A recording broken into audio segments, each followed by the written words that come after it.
I wake before dawn most days, not because anyone tells me to, but because my body has learned the rhythm of the kitchen. The smell of steel and detergent, the hum of machines, the quiet before the chaos, it all feels like a second home to me. And yet, my real home is far away, in the Philippines, where the rivers overflow every rainy season and where I left behind not only my family, but also my frustration with the kind of corruption that steals futures.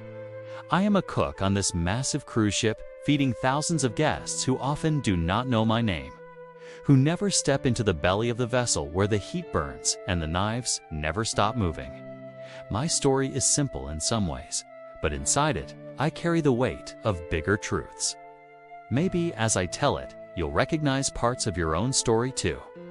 When I first stepped into this kitchen, I thought it would be enough to focus only on the food. Rice, fish, vegetables, meat. The ingredients were familiar, but the scale was overwhelming. Back home, I cooked for my family, sometimes for neighbors during fiestas. But here, I prepare meals for strangers from all over the world. It's not just cooking, it's a kind of theater. Timing, coordination, precision. If one person fails, the whole performance collapses.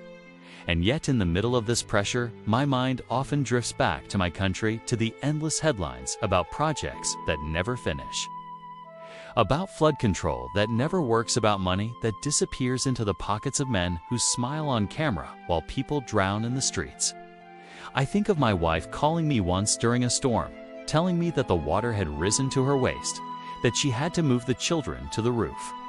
I was on this ship, chopping onions for someone's soup, while my family was battling the water. And I ask myself, what kind of world is this, where a father must peel garlic under fluorescent lights while his children cling to a roof in the dark? Corruption is not just theft. It is not just money slipping into hands that do not deserve it. It is the stealing of safety, of dignity, of trust. Every flood that swallows a home is not only an accident of nature, it is a crime committed by those who promised to protect but instead chose to profit. And yet, those same officials will stand before cameras, declaring their sympathy, their promises, their prayers. Sometimes I wonder, are they even aware of the weight of their lies? Or have they lied for so long that their souls no longer ache when children cry? These thoughts chase me even here, on this floating palace of leisure. I cook for the rich, while my people swim in mud. I polish plates until they shine, while back home, mothers scrub dirt from their walls after another storm. The contrast burns inside me.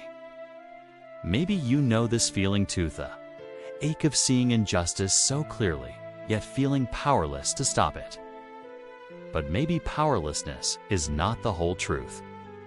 Maybe my very act of cooking here, of earning here, of sending money home, is also a form of resistance. A quiet rebellion against a system that would have left me stuck, drowned in hopelessness. Every dollar I save, every remittance I send, is a statement. You cannot take everything from me. You cannot erase the future of my children. You cannot own my spirit.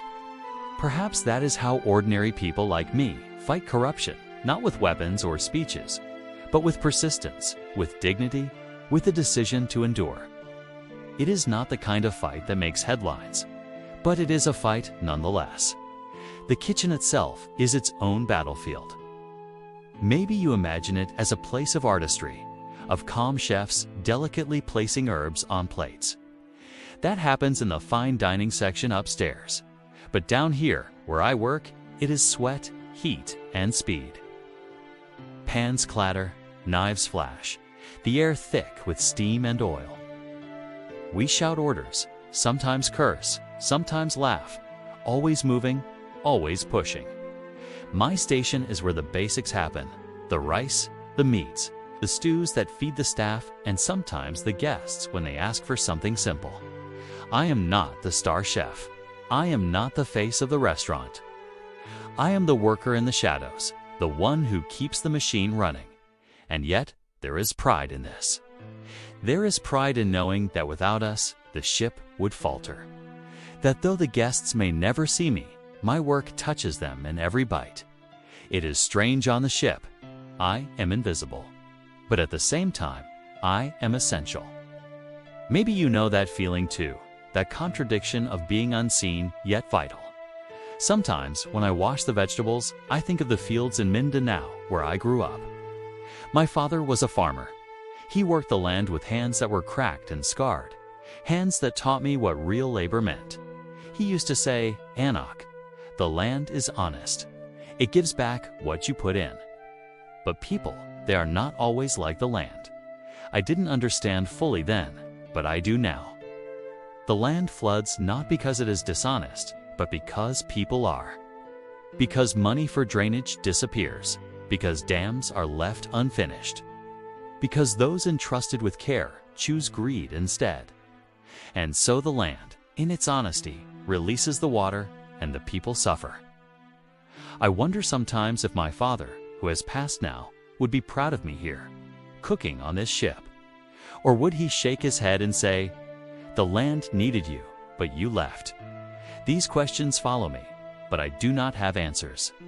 Perhaps you also carry questions like this: questions of duty, of belonging, of whether your choices honored those who came before you. The hardest nights are not when the kitchen is busiest.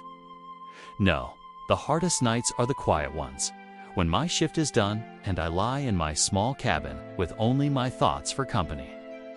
That is when the images come: the sight of my children wading through floodwater, the sound of my wife's voice trembling as she describes the rain, the anger I feel toward men in suits who dine in fine restaurants while ignoring the suffering outside their windows. I want to scream, but here my voice would only echo against steel walls. And so I carry it inside, turning the rage into fuel for another day of work. But rage is a dangerous fuel. It burns hot, it burns fast, and if I am not careful, it will consume me. That is why I force myself to balance it with something else, with hope, with purpose, with the belief that my labor, invisible though it is, carries meaning. Maybe you too have felt that tightrope between anger that propels you forward and despair that threatens to pull you under. What surprises me, though, is how often I find small moments of peace here. Like when I knead dough early in the morning and the kitchen is still. The rhythm of my hands pressing into the soft flour, the smell of yeast rising, reminds me that creation is still possible, even in a world so broken. Or when I share a quiet joke with another cook, and for a moment the weight of the world lifts. Or when I read a message from home saying, "We are okay today, don't worry." These are not grand victories, but they are enough to remind me that life is not only suffering. There is still joy, even if brief. And sometimes, joy is what keeps us human. I know I am just one man. I know my story is small compared to the grand movements of history. But I also know that every story, no matter how small, carries a truth that someone else might need to hear. Maybe that's why I'm telling you this now. Maybe you need to be reminded that your struggle is not meaningless, that your labor, however invisible, still carries weight. Or maybe you need to hear that your anger at corruption, at injustice, is valid, that you are not wrong to feel it, even if the world tries to silence you. And maybe, most of all, you need to know that endurance itself is a kind of victory. To keep going, to keep serving, to keep believing, that is how we resist the darkness. That is how we build a future, even when the floodwaters rise. When you stand in the galley with the heat of 10 stoves firing at once, the clang of pans, the chopping of knives against boards, and the orders being shouted in 3 different languages, you begin to feel small. Small, but necessary. That's how I've always seen my role on the ship. I am one of the countless invisible hands that keep this floating city alive. Guests taste the final dish, but they never see the sweat that seasons it. And maybe that's all right. Maybe service means being unseen, but still vital. Yet, in the back of my mind, the contrast never leaves me. Here, I am cooking for people who can afford to escape their lives on vacation. Back home, my neighbors can't even escape the floods that rise knee-deep every monsoon. Sometimes I imagine the floodwater like broth in a pot, except this pot is poisoned. It doesn't nourish, it only swallows. And what makes me sick inside is knowing that some people could have prevented it, but chose their own profit instead. I ask myself, why am I here, sweating in this galley, instead of there, demanding change? Maybe you've asked yourself something similar: why you had to leave, why you had to turn your back, why you're far away even when your heart is tied to home. There's a guilt that clings to you like steam, like the smell of garlic on your skin. You wash, you scrub, but it lingers. Sometimes I replay the last conversation I had with my father before I boarded the ship again. He's a fisherman, or at least he was before the rivers grew unpredictable, polluted, filled with trash and plastic. "Anak," he said, "you do what you must to live. Don't carry the world's weight on your back." But I couldn't tell him that I already do. Every plate I scrub, every onion I chop, feels heavier than it should, because I know I am chopping with a broken heart. And yet life on the ship teaches you survival in a strange way. The hierarchy is strict. Head chefs, sous chefs, cooks like me, utility workers. There's a rhythm, a chain of command.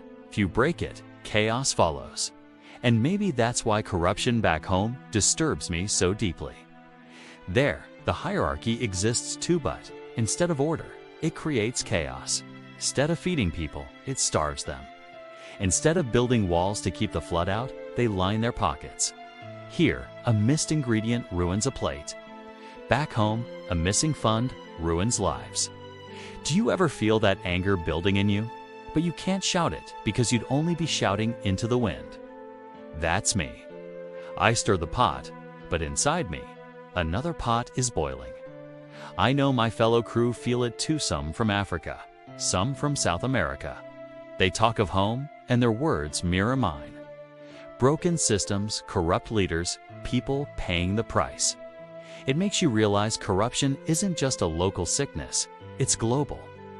But that doesn't make it less painful when it's your country drowning. In the quiet hours after service, when the galley is cleaned, and the sea hums outside like a giant breath, I let myself dream. What if one day the money we sent home was enough to fix things?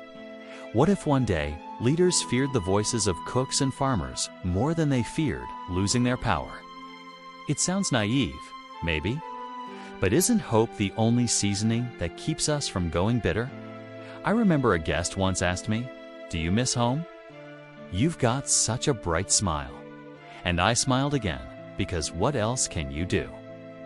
But inside, I wanted to tell her, "Ma'am, this smile is like a garnish on a plate. Looks pretty, but it hides what's underneath. Underneath is worry. Will my family be safe when the next storm comes? Will they wade through chest-deep water again while politicians stand on dry stages giving speeches? Will the farm I sold to get here ever recover from being drowned year after year?" Cooking teaches patience. You wait for rice to soften, for meat to tenderize, for flavors to blend. And maybe that's what I'm learning here. That change, real change, is like cooking. Slow, requiring constant attention, easily ruined if rushed. But patience doesn't mean silence. Patience doesn't mean pretending you don't see the rot. And so, even as I stir, I tell myself, one day, I will bring back not just money, but courage. Courage to speak. Courage to demand better. Maybe you've been there too, torn between providing for your family and confronting the bigger injustice that hurts them. It feels like being caught in two kitchens at once. One where you cook for today, and one where you cook for the future. And every day, you have to choose which pot to stir. But here, as the truth I've begun to see, the choice I senti etheror, the choice is both. By working here, I am feeding my family. By speaking even, if only in whispers, now I am feeding a fire that someday might grow louder. My story, your story, they're not wasted. They season the world in ways we may not notice yet. There are nights I stand on the crew deck, breathing in salt air, staring at stars brighter than I've ever seen on land. The sea is a paradox so vast, yet so empty. It mirrors my heart. I feel both full and hollow. Full because I am alive, working, surviving. Hollow because I know survival is not the same as living with dignity. That is what corruption robs us of, not just money, but dignity. It makes us beg for what should be ours. Do you feel that too?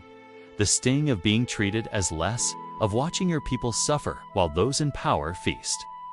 Maybe you've asked yourself, is this just the way the world works? But no. That is the lie corruption tells, that suffering is inevitable. But if cooking has taught me anything, it's that bitterness can be balanced.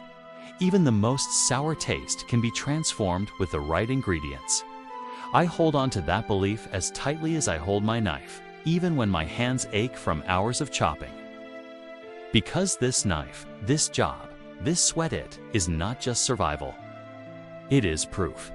Proof that even those from flooded towns, from broken systems, can stand, can create, can serve. Proof that dignity is not something corrupt men can drown. And so, I continue. After plate. Shift after shift. With a fire inside me that no flood can extinguish, because maybe one day when I return home, I will not just cook meals, I will cook change. I've come to believe that a kitchen is a mirror of the world. Maybe you've noticed this too, if you've ever worked in one. Every station has its order, its chaos, its unspoken rules. The dishwasher at the bottom, the head chef at the top, and everyone else fighting to keep up.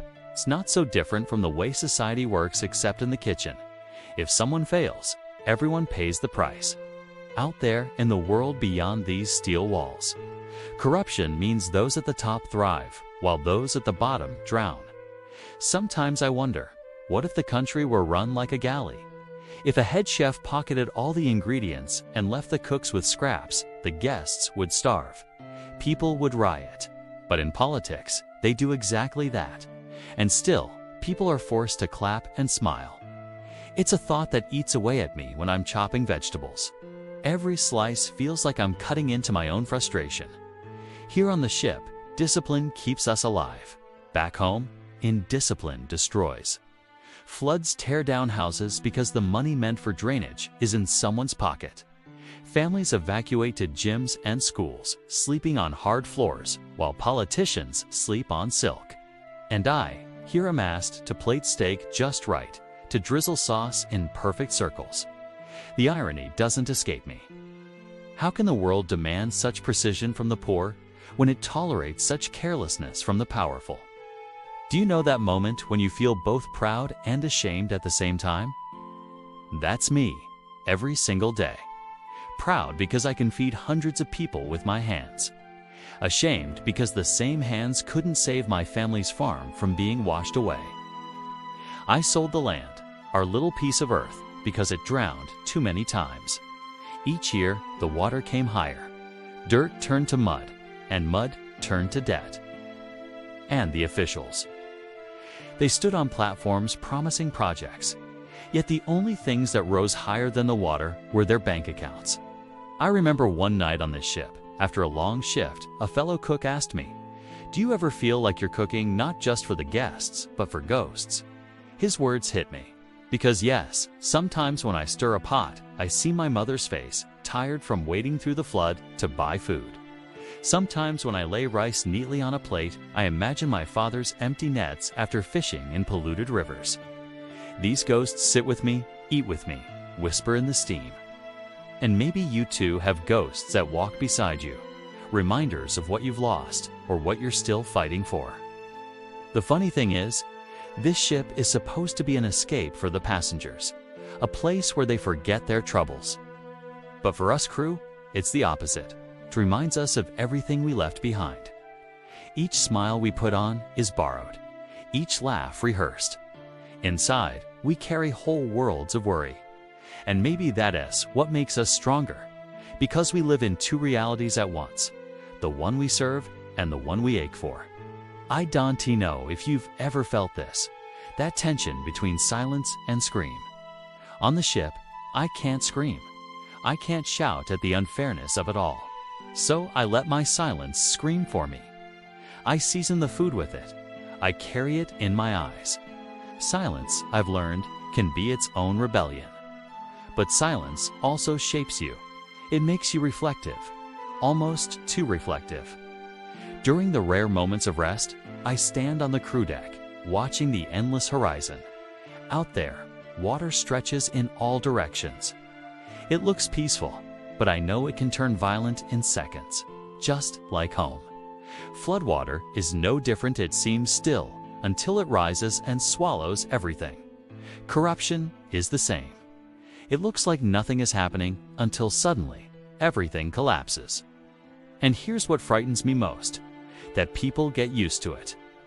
That back home, families grow accustomed to packing their lives in plastic bags every rainy season, as if survival is the only thing they deserve.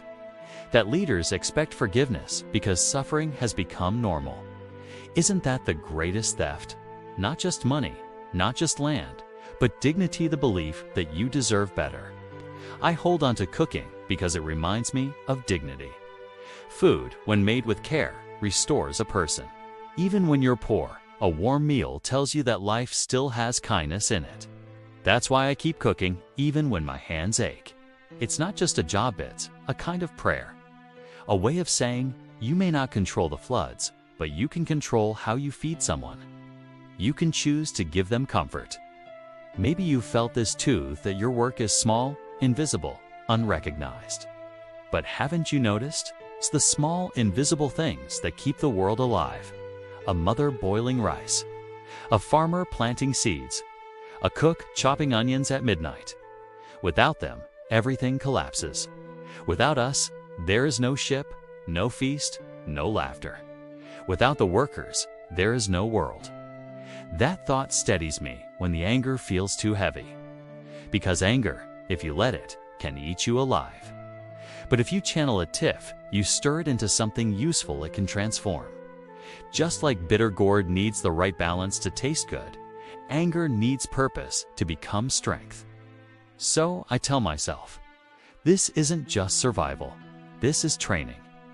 Each shift in the galley is not just about food, it's about patience, discipline, resilience, qualities that corruption can't drown.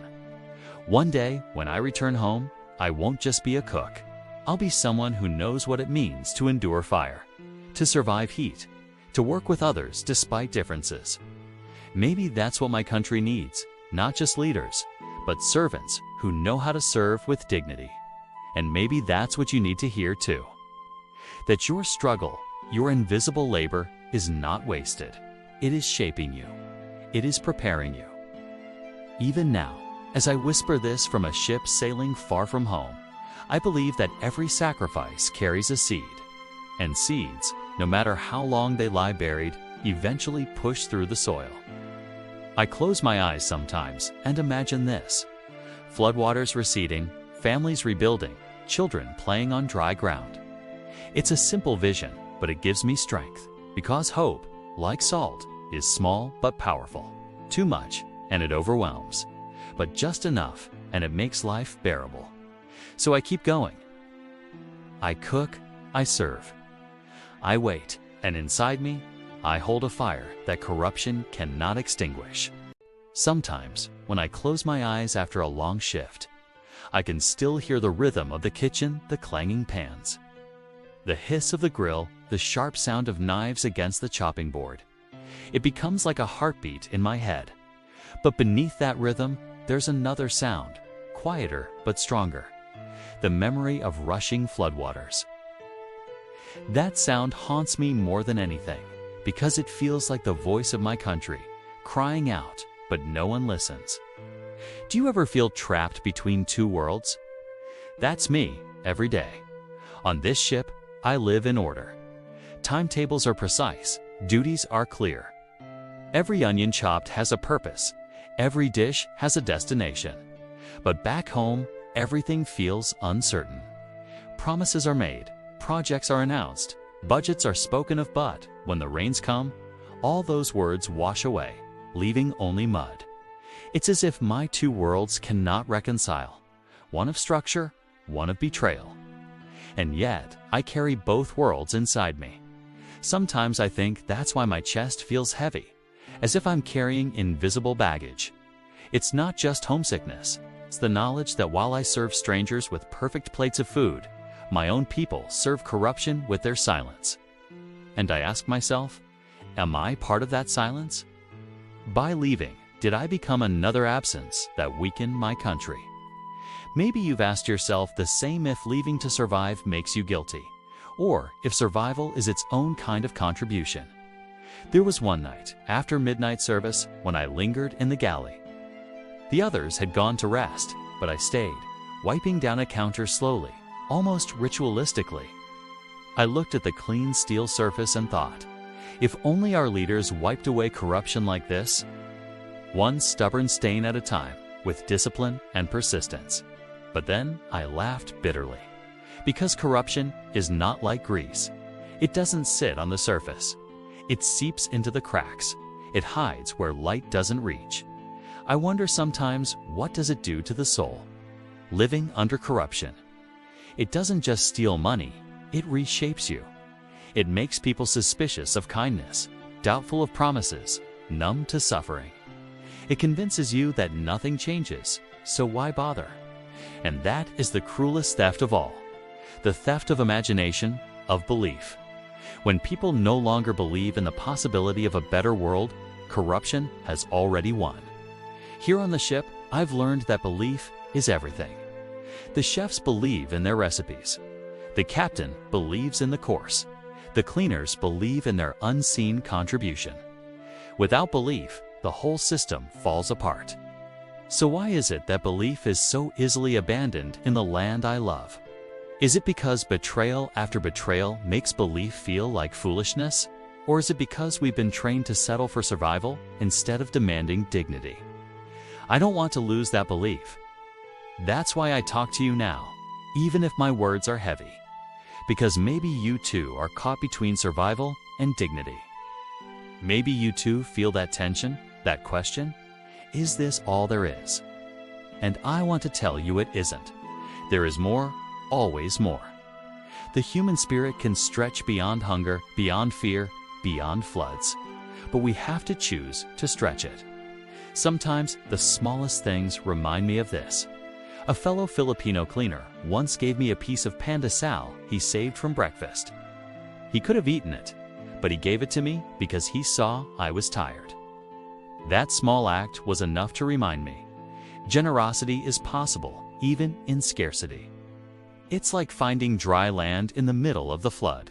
Do you see what I mean? That even when corruption floods the system, individual acts of honesty and kindness still exist. And those acts matter.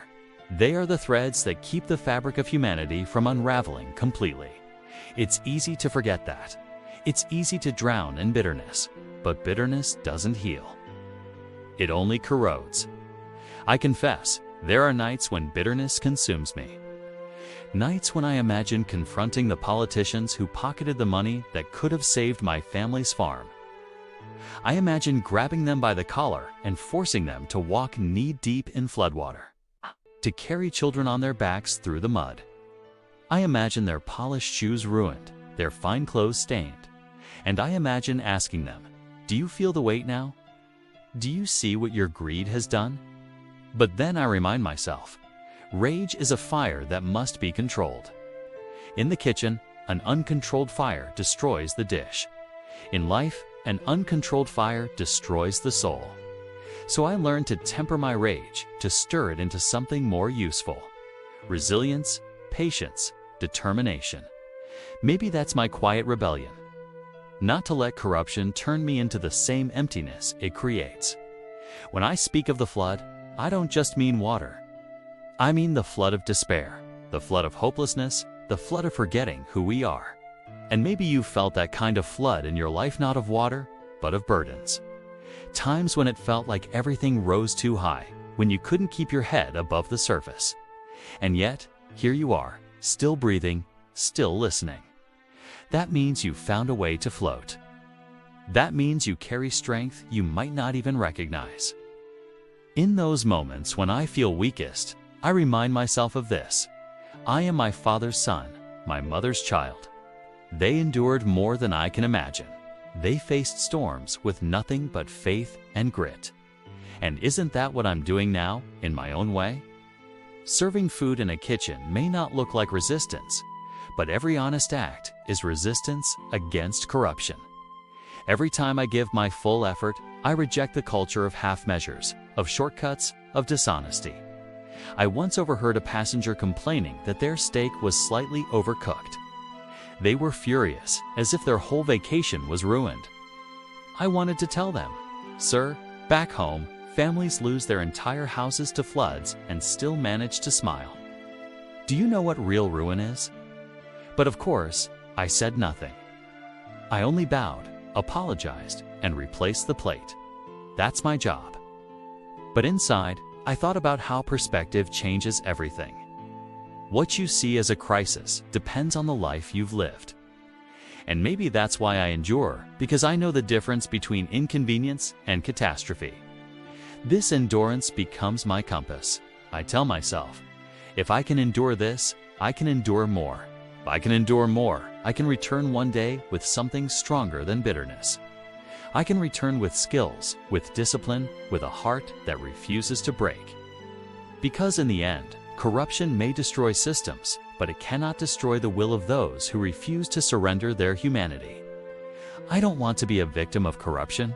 I want to be a witness to resilience.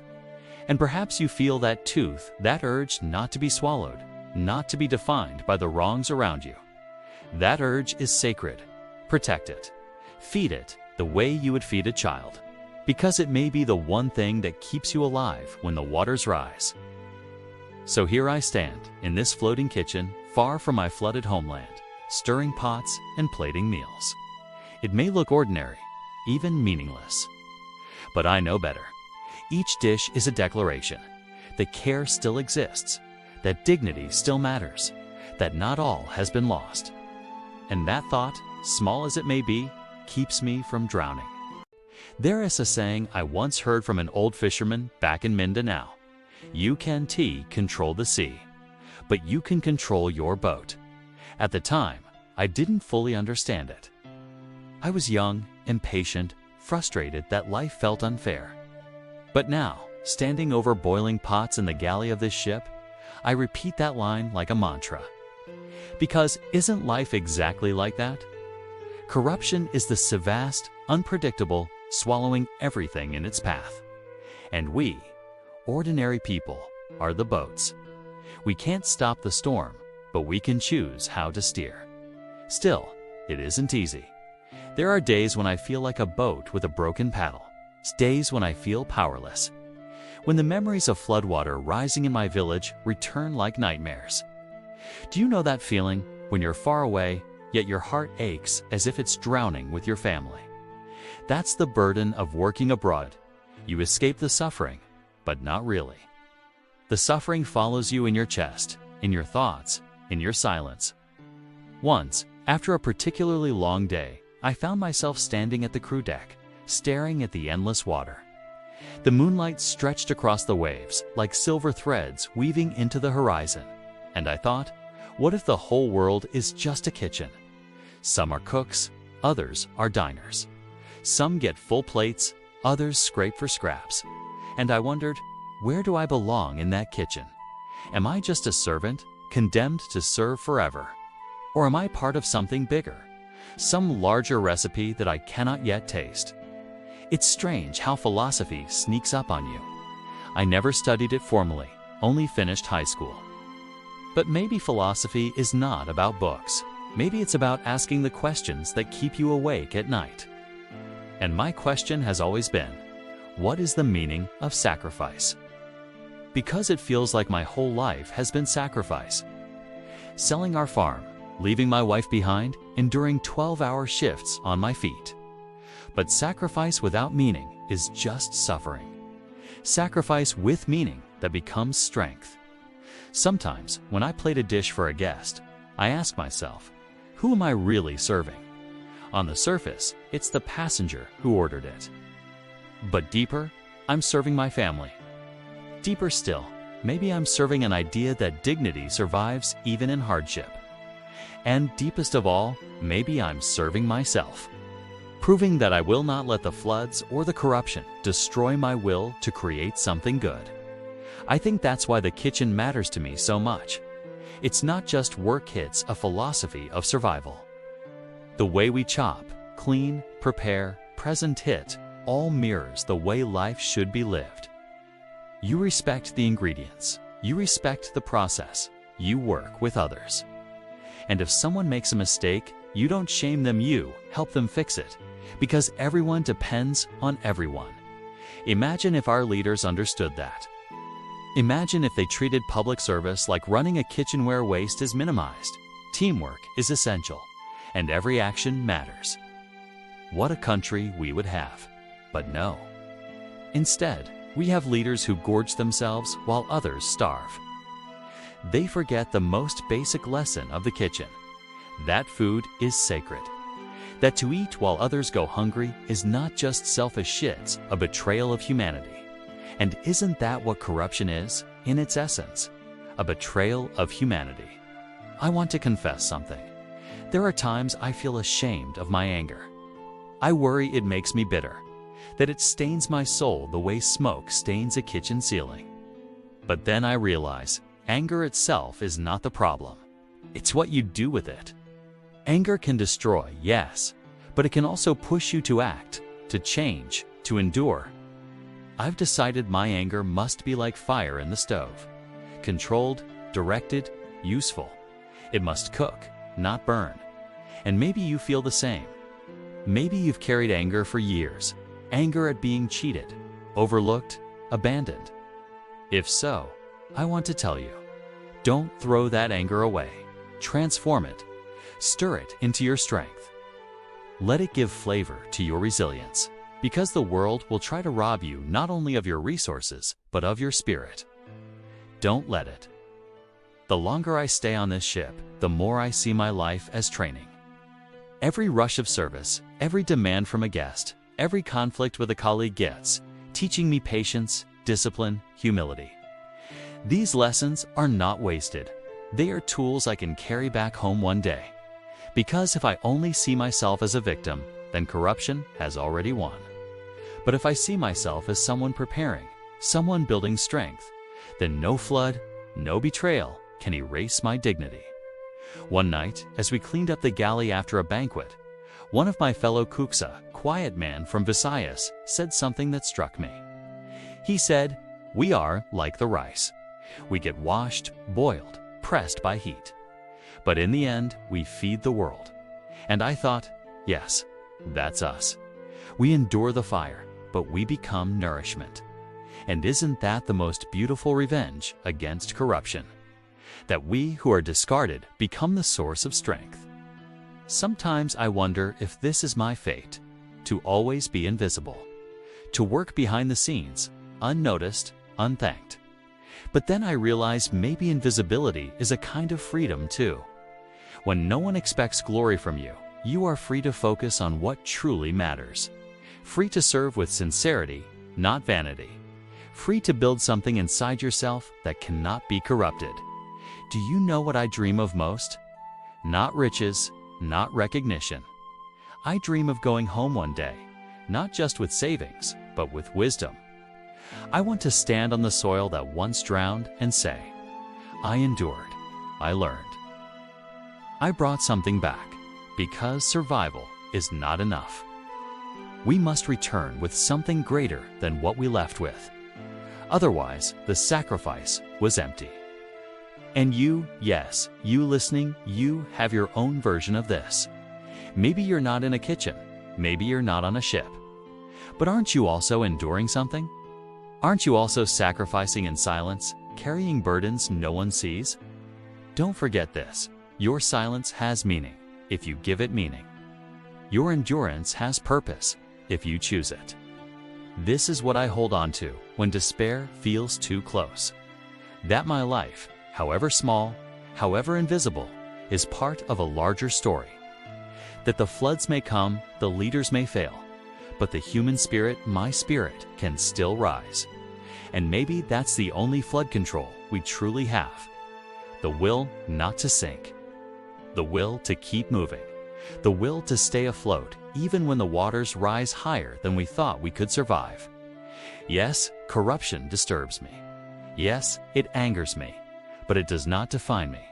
What defines me is how I respond, how I cook, how I serve, how I endure. And maybe, just maybe, that is enough to plant a seed of change, even if I never see it bloom. I sometimes wonder if silence is the only place left where a man can breathe freely. In the galley, there is no silent spots, clanging, knives chopping, steam hissing.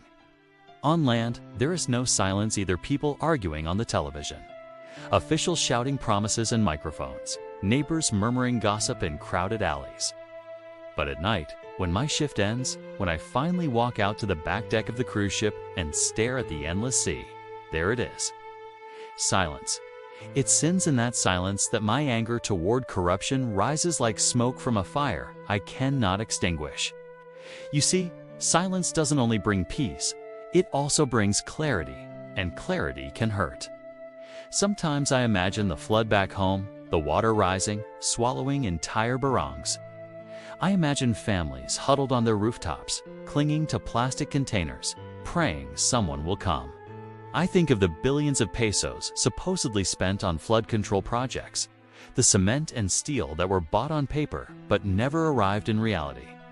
I think of the politicians smiling in their barong, cutting ribbons on half-built projects that collapse before the rain even stops. And here I am, on a ship far away, cutting onions until my eyes sting. Asking myself, did I leave my country because I wanted to, or because they gave me no other choice? Maybe you've all felt this too, when the place you love feels like it doesn't love you back. You give everything to it, your labor, your taxes, your loyalty. And in return, it gives you potholes, floods, broken promises. I'm not saying I hate my country. No, it's the opposite. I love it too much. That's why it hurts. One night, during a staff meal, one of my shipmates from another country asked me why Filipinos smile so much, even when things are hard. I laughed and said, because if we don't smile, we'll cry. He thought I was joking. But I wasn't. In the kitchen, when the orders come crashing in, we laugh through the chaos. Back home, when the floodwaters seep into our homes, people laugh while standing knee-deep in water, playing guitars on rooftops. It's resilience, yes, but it's also survival. Maybe we smile because we know that if we let the anger out, it will consume us. Yet my anger is still there, deep inside, like a simmering stew that never cools. I remember my father telling me about the first time he voted. He was so proud, as if holding a ballot was holding the future in his hands. But years passed, elections came and went, and nothing changed. The roads in our province remained cracked. The schools had broken chairs. The hospitals had no medicine. And when the floods came, people died not because of the rain, but because of the lies. My father is older now, and when he talks about elections, his eyes are tired. Sometimes I fear I will inherit that same exhaustion. Here on the ship, I'm surrounded by people from everywhere: India, Indonesia, Ukraine, South America. Each of us carries a story of why we left. Some left for adventure, others for necessity. Me. I left because I couldn't bear watching my country drown, both in water and in corruption. Working here doesn't make me rich, but it makes me capable. I can send money home, rebuild what floods destroy, give my children a chance to study. Yet deep down, I know money alone cannot save a nation. Money cannot drain the floods. Money cannot teach leaders integrity. Sometimes, late at night, I talk to the ocean like it's a confidant. I tell it about my frustration, my helplessness. The waves crash, and it feels like the ocean understands. Maybe that's why I like being here.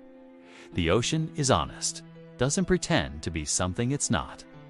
If it's angry, it roars. If it's calm, it rests. Humans could learn something from the sea. Politicians could learn something too. But maybe I'm naive. Maybe nothing will change. Maybe corruption is like a weed that grows back no matter how many times you cut it. Yet I can't accept that. Because if I accept that, then I have no reason to hope. And without hope, what's left? I want to believe that my children will grow up in a Philippines where flood's Dante steel lives every rainy season, where public servants truly serve, where people don't have to sell their land like I did just to survive. Do you ever feel that tension inside you between hope and despair? It's like a rope pulling from both ends. Some days, despair wins. I scroll through the news and see another scandal, another misuse of funds, another disaster that could have been prevented. Other days, hope wins. I see young people protesting, communities helping each other, strangers becoming heroes during floods. And on those days, I tell myself, maybe there's still a chance. I remember the last time I was home before joining the ship. The floodwaters had receded, leaving mud everywhere. My wife and I cleaned what we could, salvaging clothes, drying out books, wiping mud from the walls. The kids laughed as they played in the yard, not understanding the gravity of what had happened. I looked at them and realized that childhood innocence is a kind of protection, but it doesn't last. Someday they will grow old enough to ask questions. Papa, why does it flood every year? Why doesn't the government fix it? What will I say then? That we Filipinos are too kind, too forgiving. That we laugh instead of fight. That we survive, but we rarely demand more. That thought keeps me awake sometimes. Not the work, not the seasickness, not the long hours in the galley, but the question of what I will tell my children when they finally see the cracks in the system. And maybe that's why I talk to you now, 'cause maybe you, listening to my voice, are also wrestling with your own version of corruption, whether in your country, your company, or your personal life. Corruption isn't just about money. It's about betrayal. It's about promises broken by those we trusted. And betrayal leaves scars. Yet, even with these scars, I want to believe we can heal. But healing takes courage. Courage to confront, courage to demand, courage to not look away. I left my country physically, yes, but emotionally, spiritually, I never left. Every onion I chop, every dish I serve, carries with it the silent prayer that one day my country will rise above its floods, not just of water, but of lies. Maybe I will be gone for years. Maybe my children will grow taller while I'm at sea. Maybe by the time I return, there will be another election, another promise. But maybe, just maybe, there will also be change. I hold on to that, maybe, like a sailor holds onto a rope in a storm, because without it, I'd be lost. And so, here I am, a cook on a cruise ship, stirring soups, frying fish, scrubbing pans. To some, I'm just another worker in the background. But inside me, there is a storm of questions, a sea of hopes, a fire of anger. I may not hold power, but I hold memory. I may not shape policies, but I shape my children's future with the choices I make. I sometimes wonder if silence is the only place left where a man can breathe freely. In the galley, there is no silent spots, clanging, knives chopping, steam hissing. On land, there is no silence either, people arguing on the television, officials shouting promises in microphones, neighbors murmuring gossip in crowded alleys. But at night, when my shift ends, when I finally walk out to the back deck of the cruise ship and stare at the endless sea, there it is. Silence. It sins in that silence that my anger toward corruption rises like smoke from a fire I cannot extinguish. You see, silence doesn't only bring peace, it also brings clarity, and clarity can hurt. Sometimes I imagine the flood back home, the water rising, swallowing entire barangs. I imagine families huddled on their rooftops, clinging to plastic containers, praying someone will come. I think of the billions of pesos supposedly spent on flood control projects, the cement and steel that were bought on paper but never arrived in reality. I think of the politicians smiling in their barong, cutting ribbons on half-built projects that collapse before the rain even stops. And here I am, on a ship far away, cutting onions until my eyes sting. Asking myself, did I leave my country because I wanted to? or because they gave me no other choice. Maybe you've all felt this too, when the place you love feels like it doesn't love you back. You give everything to it, your labor, your taxes, your loyalty. And in return, it gives you potholes, floods, broken promises. I'm not saying I hate my country. No, it's the opposite. I love it too much. That's why it hurts. One night, during a staff meal, one of my shipmates from another country asked me why Filipinos smile so much, even when things are hard. I laughed and said, because if we don't smile, we'll cry. He thought I was joking. But I wasn't.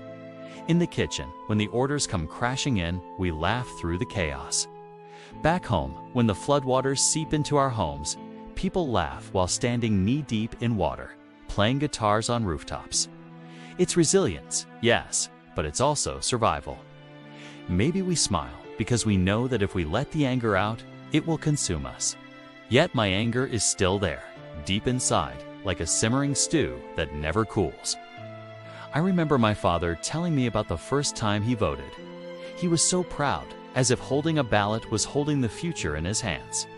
But years passed, elections came and went, and nothing changed. The roads in our province remained cracked. The schools had broken chairs. The hospitals had no medicine. And when the floods came, people died not because of the rain, but because of the lies. My father is older now, and when he talks about elections, his eyes are tired. Sometimes I fear I will inherit that same exhaustion. Here on the ship, I'm surrounded by people from everywhere: India, Indonesia, Ukraine, South America. Each of us carries a story of why we left. Some left for adventure, others for necessity. Me. I left because I couldn't bear watching my country drown, both in water and in corruption. Working here doesn't make me rich, but it makes me capable. I can send money home, rebuild what floods destroy, give my children a chance to study. Yet deep down, I know money alone cannot save a nation. Money cannot drain the floods. Money cannot teach leaders integrity. Sometimes, late at night, I talk to the ocean like it's a confidant. I tell it about my frustration, my helplessness. The waves crash, and it feels like the ocean understands. Maybe that's why I like being here. The ocean is honest, doesn't pretend to be something it's not. If it's angry, it roars. If it's calm, it rests. Humans could learn something from the sea. Politicians could learn something too. But maybe I'm naive. Maybe nothing will change. Maybe corruption is like a weed that grows back no matter how many times you cut it. Yet I can't accept that. Because if I accept that, then I have no reason to hope. And without hope, what's left? I want to believe that my children will grow up in a Philippines where floods Dante Steele lives every rainy season. Where public servants truly serve. Where people don't have to sell their land, like I did, just to survive. Do you ever feel that tension inside you between hope and despair? It's like a rope pulling from both ends. Some days, despair wins. I scroll through the news and see another scandal, another misuse of funds, another disaster that could have been prevented. Other days, hope wins. I see young people protesting, communities helping each other, strangers becoming heroes during floods. And on those days, I tell myself, maybe there's still a chance. I remember the last time I was home before joining the ship. The floodwaters had receded, leaving mud everywhere. My wife and I cleaned what we could, salvaging clothes, drying out books, wiping mud from the walls. The kids laughed as they played in the yard, not understanding the gravity of what had happened. I looked at them and realized that childhood innocence is a kind of protection, but it doesn't last. Someday they will grow old enough to ask questions. Papa, why does it flood every year? Why doesn't the government fix it? What will I say then? That we Filipinos are too kind, too forgiving. That we laugh instead of fight. That we survive, but we rarely demand more. That thought keeps me awake sometimes. Not the work, not the seasickness, not the long hours in the galley, but the question of what I will tell my children when they finally see the cracks in the system. And maybe that's why I talk to you now, because maybe you, listening to my voice, are also wrestling with your own version of corruption, whether in your country, your company, or your personal life. Corruption isn't just about money. It's about betrayal. It's about promises broken by those we trusted. And betrayal leaves scars. Yet, even with these scars, I want to believe we can heal. But healing takes courage. Courage to confront, courage to demand, courage to not look away. I left my country physically, yes, but emotionally, spiritually, I never left. Every onion I chop, every dish I serve, carries with it the silent prayer that one day my country will rise above its floods, not just of water, but of lies. Maybe I will be gone for years. Maybe my children will grow taller while I'm at sea. Maybe by the time I return, there will be another election, another promise. But maybe, just maybe, there will also be change. I hold on to that, maybe, like a sailor holds on to a rope in a storm, because without it, I'd be lost. And so, here I am, a cook on a cruise ship, stirring soups, frying fish, scrubbing pans. To some, I'm just another worker in the background. But inside me, there is a storm of questions, a sea of hopes, a fire of anger. I may not hold power, but I hold memory. I may not shape policies, but I shape my children's future with the choices I make. When I think about endings, I often imagine a table after a long feast. The dishes are empty, crumbs scattered, glasses half filled. The noise has faded, and all that remains is the echo of laughter, the warmth of conversation, the feeling that for a moment people came together and shared something real. That's what I hope for my life, that when it is over, I can look back and see not just the struggle, but the sharing, the love, the small victories hidden beneath the storms. Here on the cruise ship, I live in a rhythm that never stops. Wake up early, cook breakfast for thousands of strangers, prepare lunch, dinner, midnight snacks. Clean, chop, stir, season, taste. It never ends. Yet within that endless cycle, I have found strange moments of meaning. When a passenger smiles at the food I prepared, even if they don't know it was me.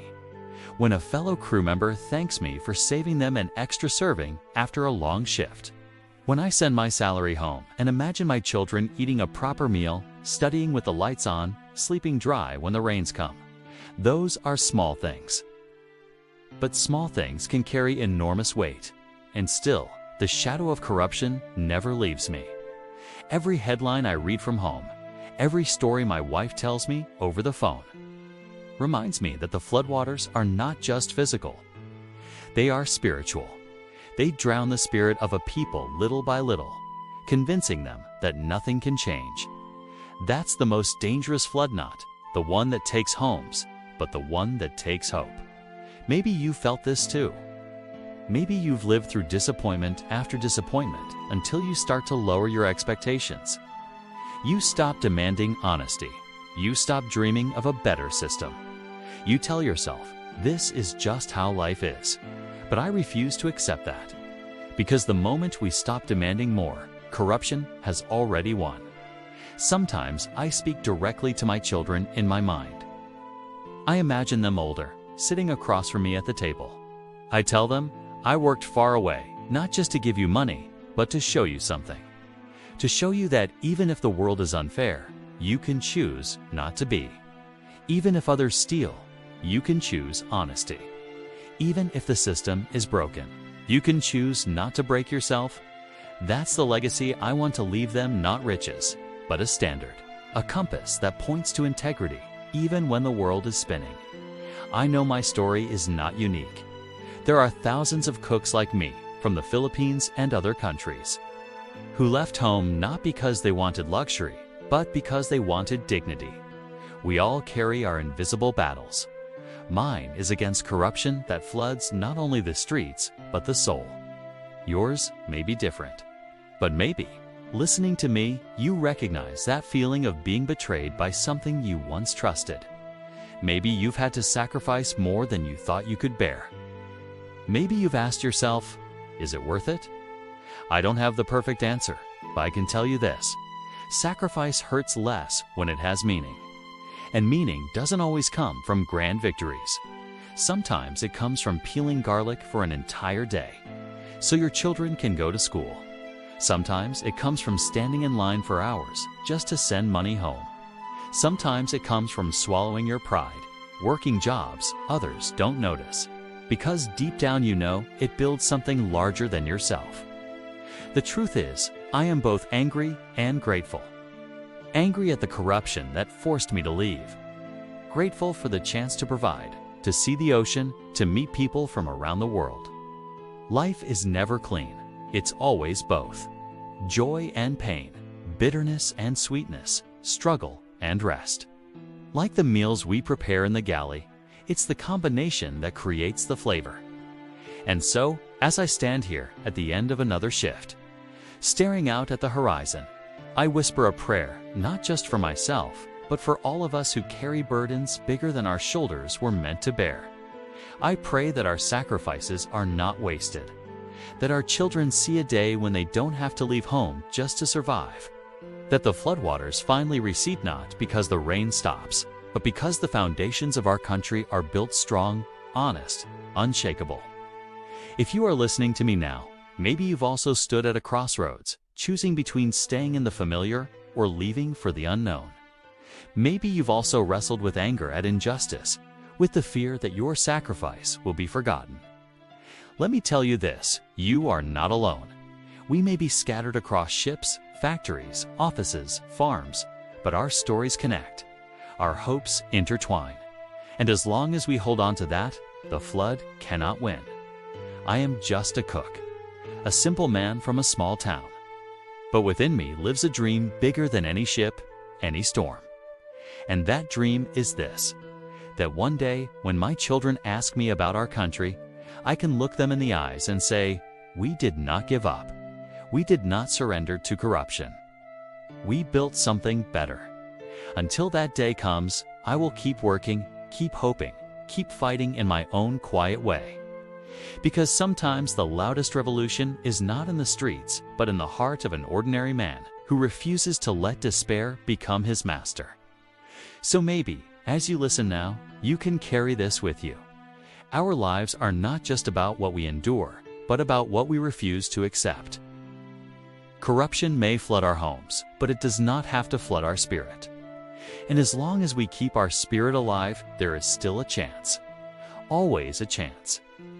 If this story touched your heart, I invite you to subscribe to the channel. Here, we share stories of sacrifice, resilience, and the human spirit. Your support helps bring more voices like this to life. So hit subscribe and join the journey.